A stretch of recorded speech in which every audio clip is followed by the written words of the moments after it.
Étant donné qu'actuellement la plus grosse action politique du prétendu citoyen est de choisir ses chefs en glissant un bulletin dans une urne, il faudra du temps pour que la démocratie naisse. Peuple, si tu veux que tes enfants connaissent un jour ce beau pays, change l'école. Pense à ta propre utopie, car pour l'instant tu vis dans celle de tes représentants. Un monde où les peuples choisissent leurs représentants et où cette petite minorité décide de tout dans la société. Aujourd'hui, l'homme n'est pas prêt pour choisir ses lois, pour évoluer en démocratie. Mais c'est normal. Rien n'est fait et rien n'a été fait pour qu'il en soit ainsi.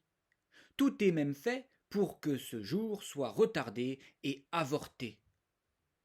De toute façon, ce jour viendra si et seulement si les gens décident de vivre pour penser et connaître la vérité. Ce jour-là, forts d'un moi pensant mature, leur conscience s'éveillera et ils se rendront compte qu'en choisissant à qui ils donnent le pouvoir, ils n'en ont aucun et ils chercheront à l'obtenir.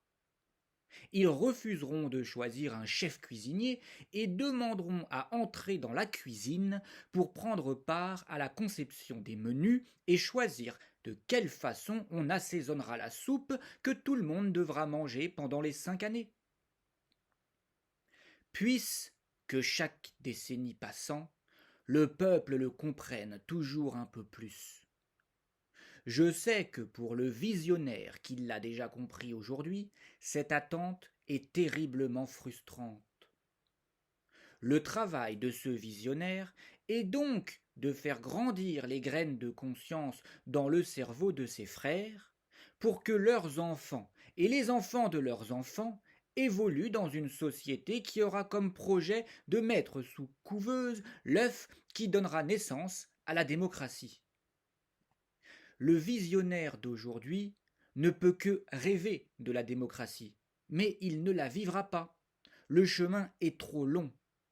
Cependant, en songeant à elle, il est très utile. Son fantasme est l'instant zéro de ce régime. En rêvant d'elle, il met sur papier, tel un architecte, le projet que pourront réaliser ses enfants et petits-enfants. Le Big Bang de la démocratie, ce sera quand le peuple, comme un seul homme, se demandera sincèrement ce que veut dire ce terme. Comme la cité idéale, la démocratie naîtra d'abord dans la tête des hommes. Mais il faut que ces têtes soient des têtes pensantes et non des têtes qui somnolent. Sans moi pensant développé, ou ce qui est pareil, sans conscience, pas de démocratie.